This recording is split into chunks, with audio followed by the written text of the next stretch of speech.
A continuación, Poder Ciudadano.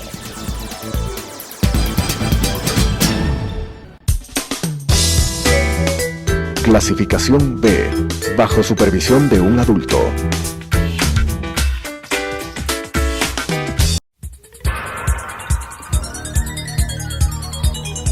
Las opiniones vertidas en este espacio por la producción y dirección del programa son de exclusiva responsabilidad de sus autores y de quienes intervienen en ellos.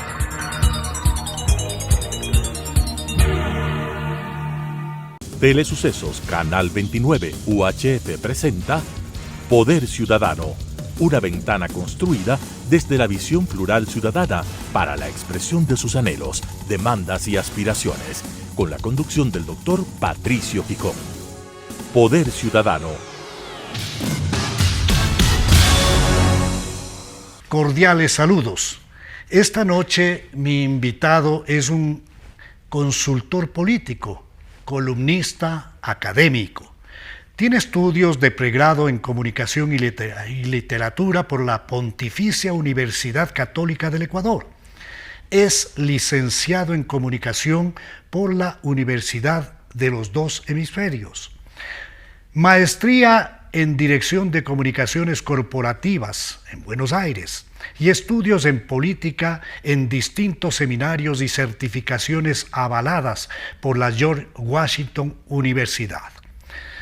El invitado de esta noche, a quien doy la más cordial bienvenida, es el destacado consultor doctor Alejandro Zavala, a quien le consulto cómo mira el desarrollo de un país que enfrenta una crisis de recesión económica, una crisis de falta de empleo y trabajo, una crisis institucional en medio de una declaratoria de guerra en contra de las mafias. Bienvenido, buenas noches. Hola Patricio, muchísimas gracias por esta invitación. Un saludo cordial a usted, un saludo cordial a toda la audiencia.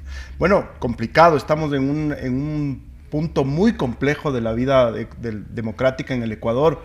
Nunca nos imaginamos el nivel del narco, cómo había permeado dentro de la sociedad entera y dentro de todas las instituciones. Pues el narco no es un proceso de un día para el otro, es un proceso que toma más de una década, si usted quiere. Entonces empiezan... La verdad, empezaron cooptando pandillas de delincuencia común para darle seguridad a los grupos de narcotráfico que exportaban cocaína, pero después vinieron otros grupos de narcos igual de procedencia mexicana y empezaron los enfrentamientos.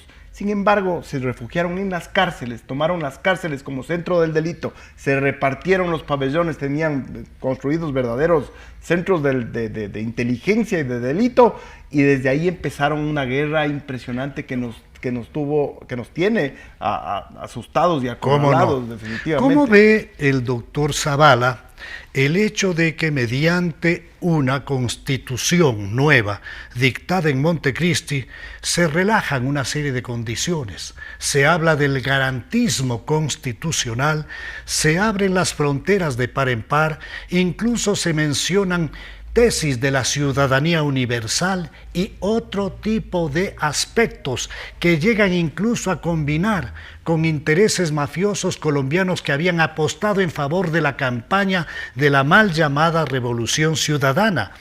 Esta no es la situación más fuerte que permite abrir un proceso que tiene mayor penetración mafiosa en el Ecuador. Sí, pero desde luego, ¿no? O sea, la Constitución fue darle el marco legal a un proyecto que ya venía siendo ampliamente estudiado y financiado, sobre todo. O sea, todas estas medidas, por ejemplo, la gente dice, pero la base de Manta. No, bueno, la base de Manta hay que tenerla en un contexto en donde se liberaron, por ejemplo, el norte de Manabí, el sur de Esmeraldas, para hacer verdaderas pistas de aterrizaje para los vuelos de salida de cocaína. Y ni hablar del garantismo, todo este garantismo zafaroniano, encabezado por el ex juez Zaffaroni, argentino, de tener un garantismo impresionante. Todas estas alcahueterías de los regímenes semiabiertos, la prelibertad, la condonación de penas, hacían dos cosas. Primero, que los delincuentes sepan que muy pronto salían, como entraban, salían. Y lo segundo es que empezaron a cooptar y a corromper a los más altos jueces de las cortes, pues. O sea, para otorgar este tipo, por ejemplo, los jueces multicompetentes constitucionales, aplican cualquier recurso en cualquier manglar alto, en cualquier cantoncito pequeño, saben cómo llegar al juez, cómo llegarle al precio al juez determinado y salen, pero verdaderos criminales narcotraficantes han salido libres con estas alcahueterías que están basadas en el marco constitucional. Parte de la reparación que exige el país no estará en línea de eliminar esa Constitución de Montecristi. Sí, yo creo que sí, pero es un proceso complejo. La gente tiene que entender que para ir a sacar la Constitución de Montecristi hay que volver a hacer una asamblea constituyente, ese es el camino. Y ustedes saben que cuando ustedes van a una asamblea constituyente tienen elecciones. Y miren el peligro que es cómo se configura, mire cómo está configurada la asamblea ahorita mismo. Puede ser una copia y pueden volver a tener mayoría y volver a hacer una constitución igual, parecida o peor. Entonces es muy complejo. Yo creo que de a poco con referéndums, con consultas populares, con reformas en la asamblea, creo que es más fácil y menos riesgoso ir desmontando todo este aparataje constitucional. Yo le tengo miedo realmente a una constituyente porque la votación no puede salir para cualquier lado y es un riesgo. Ellos tienen todos los recursos del mundo para hacer campaña, toda la propaganda que han hecho, la guerra digital, o sea, eso no se puede menospreciar. Ellos automáticamente pasan a la segunda vuelta con un piso importante de votación. Sin duda, pero también tienen un techo muy fuerte y muy difícil de romper. Pero en una constituyente les puede significar una mayoría, como tienen en este momento en la Asamblea. Hay un riesgo, sin duda. Hablemos del tema de las últimas elecciones en las que el Ecuador tiene que lamentar un hecho criminal que sacude a la sociedad en su conjunto, y es el asesinato del candidato Fernando Villavicencio. Luego de eso, desde mi punto de vista y desde mi lectura personal, hay una recomposición de fuerzas. Hay un país conmocionado que asiste a un debate en donde advierte a un joven candidato que va con chaleco, el único, dejando una clara imagen del principal problema que tiene el Ecuador, la falta de seguridad. Y luego de eso, un candidato que no va a confrontar, sino que va a exponer sus tesis, y que llama la atención precisamente por esa puesta en escena de una candidatura que hasta ese momento no había tenido una preferencia. ¿Cómo lee el consultor Alejandro Zavala el triunfo de Daniel Noboa Asín? Bueno, muy interesantes de eso, la campaña realmente rompió un montón de paradigmas, pero analicemos esto en tres puntos fundamentales. El número uno, la composición del padrón electoral. El padrón electoral en el Ecuador tiene 13.400.000 personas que estamos aptas para votar más o menos. De eso, 7.400.000 son millennials y centennials. ¿Que corresponde a qué porcentaje?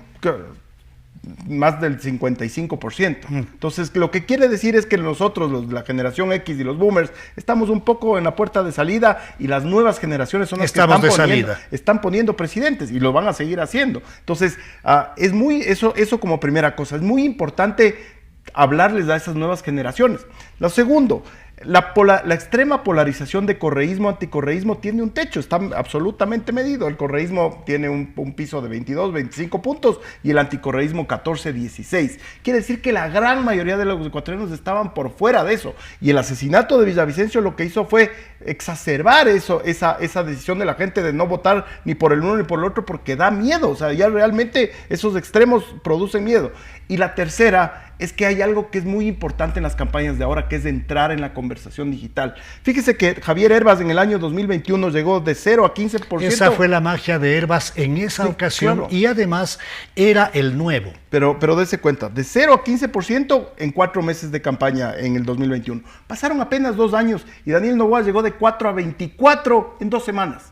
Álvaro Marchante, el principal de Comunicaliza, dice que en la conversación digital, en esta nueva ágora de conversación, que es el nuevo escenario digital, Daniel Noboa creció de 14 a 16 puntos en 2 días. O sea, esto es lo nuevo, esto es lo que además la candidatura del otro lado no supo hacer, no supo entrar en esta conversación digital. Fíjese, un ejemplo clarísimo de esto. En el debate de 1984, famoso León Febres Cordero, Rodrigo Borja. ¿Cómo no? Míreme a los ojos, doctor Borja, no me baje la mirada, ganó León Febres Cordero, así pasó. ¿Qué pasaba en esa época? La única plataforma en donde veíamos era la televisión. Eso, y además, los padres o nos reuníamos en el cuarto de nuestros padres o en una sala de televisión. La comunicación digital cambió al mundo. Entonces usted le da un peso enorme a ese tipo de comunicación. Sí, fíjese, antes nosotros veíamos con nuestros padres y escuchábamos a nuestros padres, eran nuestros influencers de esa época. Hoy cambió, ya no hay la sala de televisión, ya no hay el cuarto de los papás, cada uno está con su dispositivo en el lugar donde elige ver su dispositivo y son jóvenes hablándoles a otros jóvenes, ya no son los padres los Usted influyentes. está hablando de una comunicación directa, de una falta de intermediación familiar, de una liberalización de la conducta electoral del joven y de un nuevo electorado que supera la mitad del global de electores, que es el que va a definir. Pasemos a algo del actual momento, Alejandro, con su permiso. La determinación de firmar el decreto ejecutivo 111, que es declarar un estado de conflicto armado no internacional, que es un estado de guerra en contra de las mafias, para buscar pacificar a un país que está atormentado por la violencia, es un tema potente para un presidente de las características de Noboa. ¿Qué tiempo puede durar una adhesión popular cuando al momento yo veo con claridad que el miedo ha arrinconado a la necesidad, al hambre, a la falta de empleo y trabajo? ¿Qué tiempo puede durar esto? Bueno, primero que hay una cosa que es muy importante. Acaban de salir las cifras de popularidad del presidente y están alrededor del 80%, ¿no? No solo eso, sino que además de que tiene 80%, tiene muy pocos negativos, porque hay otros personajes que tienen también alta popularidad, pero tienen muchísimos negativos, o sea, polarizan el escenario. Hay gente que así como les quiere, les odia. La cantidad de negativos construye un techo infranqueable. En el caso de Noboa no lo tiene. Tiene apenas, creo que entre 6 y 9 puntos de negativos, con lo cual 80% de positivos. Tiene un 10% incluso para crecer más. Es increíble. Perfecto, Alejandro, pero ¿qué tiempo puede durar esto? Hay que recordar, eso es una muy buena acotación, porque Guillermo Lasso también tuvo después de la vacunación un 75% de popularidad y después se desmoronó. Lo que va a seguir de aquí en adelante es algo que yo creo que es muy importante para que la gente entienda. El decreto me pareció oportuno porque veníamos de unos estados de excepción que realmente nos decepcionaban. 20, 30 estados de excepción que no servían para nada. No veíamos realmente la importancia o el suceso de estos estados de excepción. Ahora con este decreto sí estamos viendo un poco más de fuerza. Mire, una cosa que es un detalle que cuando uno lee estrategia política, ¿no? El día que fue el tema del decreto, todo el mundo esperaba que salga el presidente en cadena nacional. Y no salió el presidente, salió el jefe del Comando Conjunto de las Fuerzas Armadas. Y uno decía, qué raro. Cuando uno piensa estratégicamente, ¿quiénes eran los que necesitaban que se hable? ¿Y quiénes necesitaban que el pueblo se encolumne detrás? Y eran precisamente las Fuerzas Armadas. Entonces, cuando uno lee estratégicamente, cuando todo el pueblo, los empresarios, la gente sencilla del pueblo nos hemos encolumnado. Lo normal es cadena nacional y el presidente de la República hace una larga intervención y eso es a lo que nos acostumbraron. Ahora, en cambio, sale la imagen del jefe del Comando Conjunto de las Fuerzas Armadas y recibe la adhesión institucional, por supuesto, y recibe la adhesión nacional. Y el presidente, siendo el más alto jefe de toda la fuerza pública, más bien está desde atrás. Eso le da la idea de que el cambio de liderazgo en el mundo es así. Antes el líder que nosotros estamos acostumbrados, el del balcón, el del meeting, el de la cadena. Y ese cambio es positivo, es virtuoso, vale la pena. Yo creo que sí, y pasa en el mundo, no solo pasa en el Ecuador, pasa en las grandes corporaciones. Si usted se fija, los gerentes o los CEOs de Facebook, de Tesla, de Amazon, están en otro espacio. Son así, son gente que no tienen un liderazgo vertical ni mesiánico, son potenciadores de equipos, son creadores de sinergias positivas. No son discursiadores. Exactamente, ya eso se está terminando en el mundo y por eso es que los jóvenes se identifican con este nuevo tipo de liderazgo. A los jóvenes ya no les gusta el político que habla en la tarima, que es muy populista, que es un mesías. Ya no les gusta, porque dentro de ellos mismos, de sus grupos, ya no son los Alejandro, líderes. yo mantengo la tesis de que este es un gran momento para que el presidente de la República lidere un gran acuerdo nacional, con pocos puntos concretos, en materias de seguridad, ciertamente el primero, de empleo y trabajo, que es la angustia de la población, sobre todo joven, en materias de educación, de salud y seguridad social.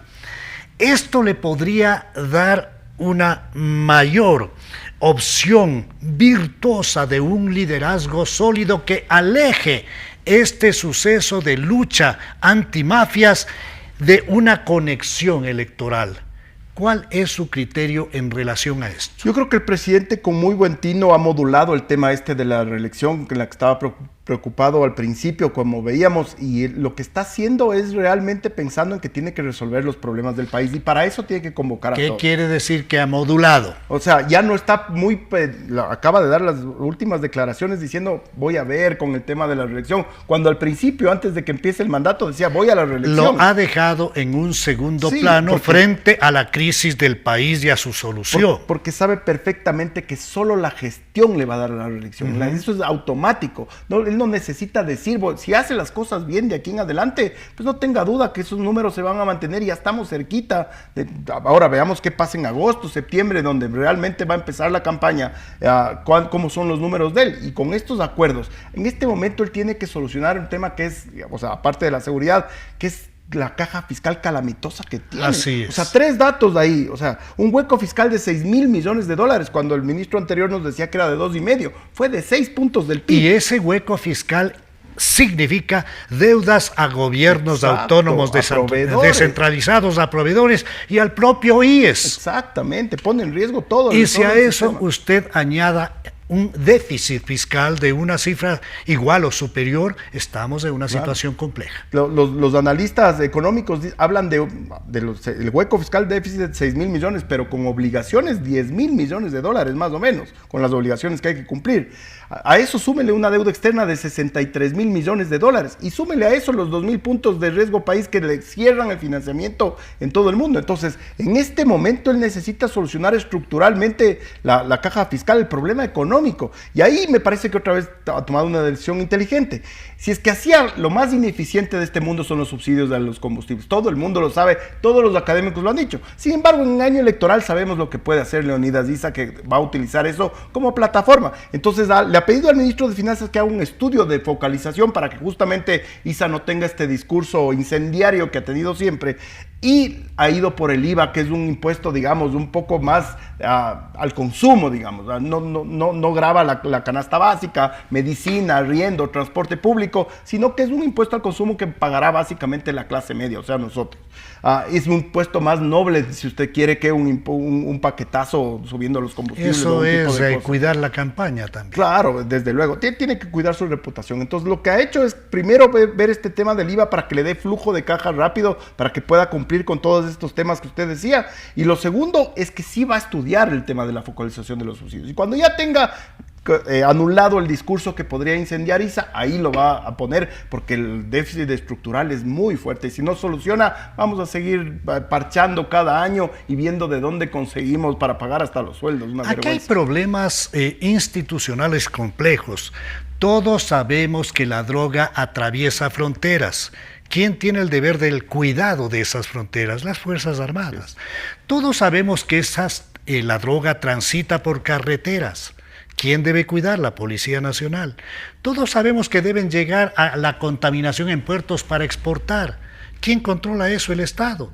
Todos sabemos que las cárceles se han convertido en oficinas seguras de operación de delito mayor.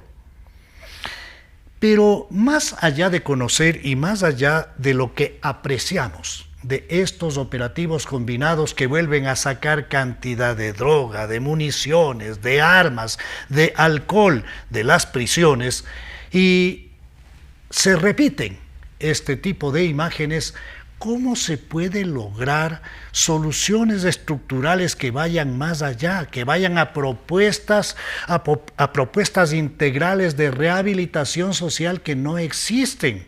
A sistemas carcelarios menos grandes, donde exista otra óptica en el manejo de lo que significa una persona privada de la libertad. ¿Cómo se puede ir al tema delicadísimo, que es a dónde va a parar el dinero criminal, el capital criminal, que tiene que ir a algún lado, pues? Entonces, ¿cómo ir a esos temas de fondo? ¿O aquí falta tiempo?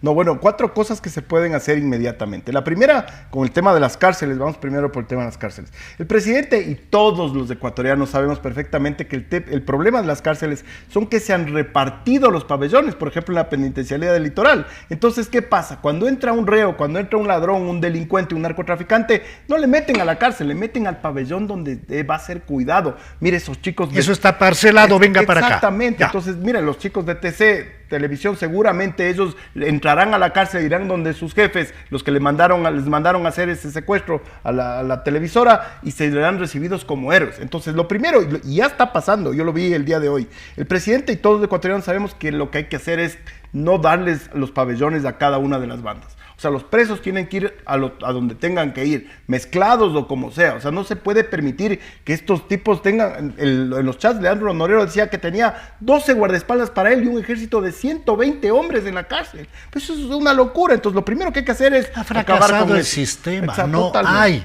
ningún tipo de sistema de rehabilitación social. Sí, esto está manejado por grupos mafiosos. Entonces, vuelvo al timing. ¿Qué tiempo dura esta incursión efectiva, positiva de Fuerzas Armadas y Policía? ¿Hasta cuándo puede esto ser tolerado? ¿Qué es lo que debe hacerse en cosas de fondo? El tema del capital criminal. ¿Cómo chequear ese asunto? Hay 3 cosas básicas. Yo tengo una columna en el diario, en el Digital Primicias, los días viernes, y yo decía ahí que eran 5 puntos, de los cuales ya hemos abordado 2. 3 más. El primero es que hay que fortalecer la UAFE y todo el sistema de lavado de activos. O sea, si usted no le corta el músculo financiero al narcotráfico, pues estamos perdidos, porque ellos siempre van a tener el dinero sucio para comprar jueces, para mandar a matar, para cooptar sicarios. Miren, ¿cuál es la segunda medida? La segunda medida es la ley de extinción de dominio. O sea, tiene que salir, en la asamblea del 2017-2021 le boicotearon esa ley, le sacaron los dientes, le sacaron... Y sabemos quiénes tienen interés de boicotear. Perfecto. La tercera medida. Y la tercera medida, y la que más quisiéramos todos los ecuatorianos, aspiraríamos todos los ecuatorianos, es una política social agresiva. O sea, si es que no les damos oportunidad a los jóvenes de tener cultura, de tener educación, de tener recreación, de tener espacios públicos seguros, pues van a seguir siendo presas. Mire lo que pasó ayer en la Prosperina. Este tema es el de fondo. El asunto no puede quedar en supuestas soluciones de fuerza, militares, policiales. Ya vemos lo que ha ocurrido con el Plan Colombia. Ya vemos lo que ocurrió en México. La solución es integral y va por el orden de la asistencia social. Agradezco al doctor Alejandro Zavala por su comparecencia en esta noche y le dejo en el último minuto del programa para que nos dé un criterio general más bien positivo.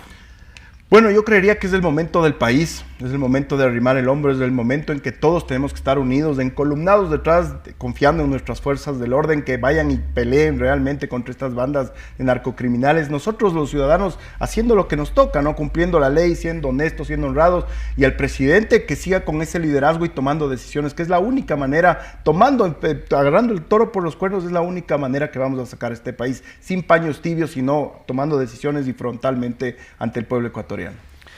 El talento y el conocimiento de Alejandro Zavala. Muchas gracias. Con ustedes nos volvemos a encontrar en la señal de Telesucesos el próximo viernes a las 19:30, el domingo a las 21:30 y luego estaremos en YouTube. Una buena noche. Las opiniones vertidas en este espacio por la producción y dirección del programa son de exclusiva responsabilidad de sus autores y de quienes intervienen en ellos.